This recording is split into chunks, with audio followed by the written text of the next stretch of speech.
Eu que quase mandei minha sogra de arrasta pra cima. Eu tava dormindo quando eu escuto um barulho na minha porta. Um barulho como se estivesse forçando, tentando entrar. E eu tenho sono super leve.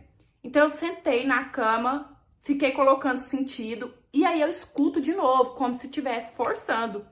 E aí eu cutuquei o meu marido, falei, amor, estão tentando entrar aqui. Acorda, acorda. E aí meu marido acordou, sentou na cama também e escutou novamente. Nisso ele levantou, só que ele não ligou a luz, porque ele já estava de intenção de pegar a pessoa. E nessa época a gente sempre deixava um ferro atrás da atrás da porta. Então meu marido pegou esse ferro e abriu. No que ele abriu a porta, a gente teve a maior surpresa. Era ninguém mais, ninguém menos do que o sobrinho dele. Tipo assim, todo mundo sabia que ele mexia com coisa errada.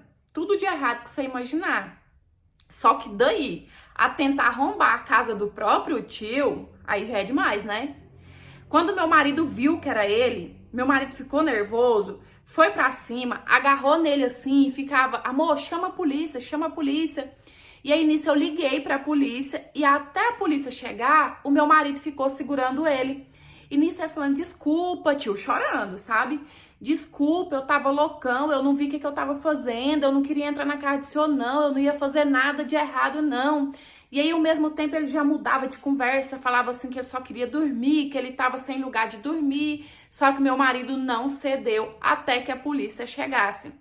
Nisso, a polícia chegou, levou ele e depois a gente foi no nosso carro pra delegacia pra poder, registrar a ocorrência lá. Beleza.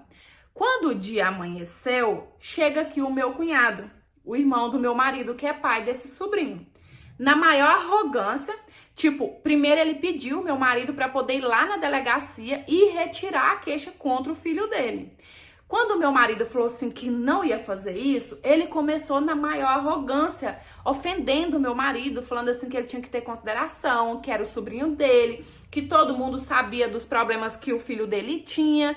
E o meu marido falando pra ele, e a consideração que ele não teve em tentar arrombar a minha porta de madrugada? Eu sei que virou uma confusão feia entre os dois e o irmão dele foi embora. E assim, gente, esse irmão dele, ele sempre foi briguento, ignorante, até meio agressivo, só que ao ponto que chegou, ninguém esperava. Era uma tarde de terça-feira de 2016, eu nunca esqueço. Quando esse irmão do meu marido volta com um pedaço de pau bem grande na mão e pega o meu marido, ó, ele nem falou nada, sabe?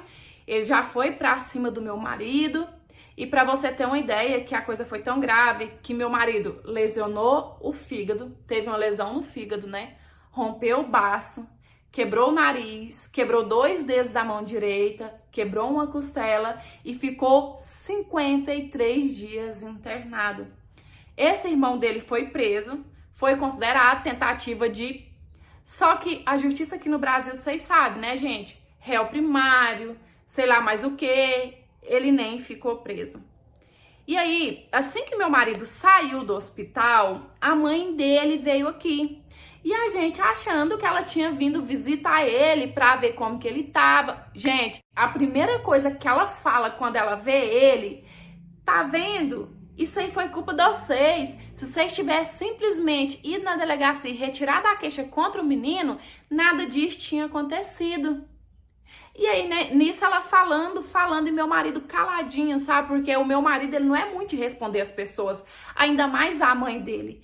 E aquilo foi me dando uma angústia, uma agonia, uma raiva, que quando eu dei por mim, eu tava vomitando umas verdades na cara dela. Falei, a senhora não tem vergonha na cara, não? A senhora vinha aqui, depois do meu marido sofrer várias fraturas, sofrer uma lesão no fígado, perder o baço, passar 53 dias internado, ao invés da senhora perguntar como que ele tá, a senhora vem defender aquele outro? E nisso eu comecei a falar, jogar umas coisas na cara dela também, e ela caladinha só escutando. Porque quando ela tentava falar, eu não terminei, não. E a mãe do meu marido, ela tinha pressão alta. E eu acho que o fato dela não falar, e eu ir falando, foi causando uma raiva nela que ela não podia pôr pra fora porque eu não dava tempo. Eu sei que a pressão dela foi nas alturas. Ela fez xixi na roupa de tão alto que a pressão dela foi e ela caiu dura.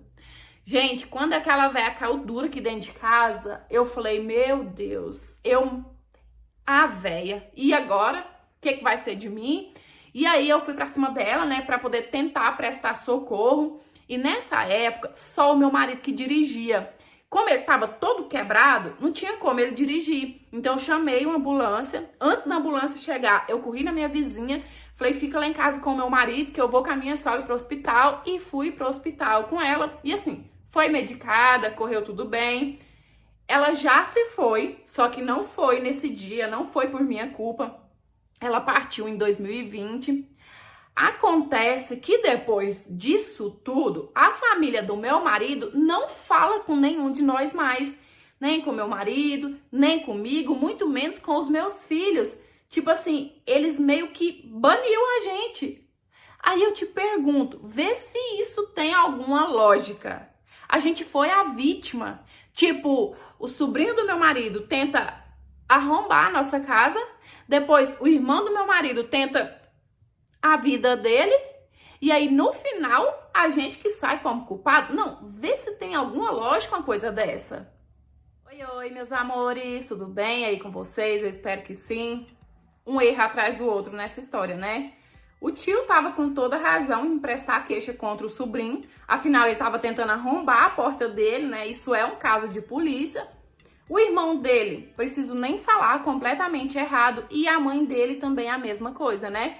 Se ela não quisesse ficar do lado dele, digamos assim, que ela fosse imparcial, né? Agora ela chegar e ela demonstrar que ela tava do lado do outro, que tipo assim, aconteceu porque a culpa foi de vocês, porque vocês não retiraram a queixa, aí também foi demais.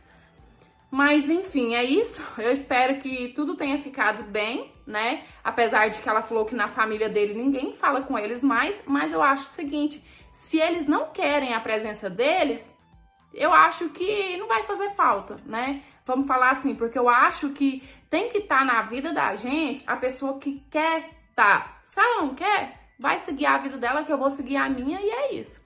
É a minha opinião. Eu sempre falo pra vocês, né, que a minha opinião não é nenhuma verdade absoluta. E eu espero muito que vocês tenham gostado de mais interpretação de hoje. Curta, comenta, compartilha, porque me ajuda demais. Se você quiser me enviar sua história para eu ler, analisar e de repente ela aparecer aqui, é no Instagram, tá aí na sua tela, é por lá que eu recebo e eu conto com a sua história, tá certo? É isso, beijão, fica com Deus, fique em paz, até os próximos, tchau, fui!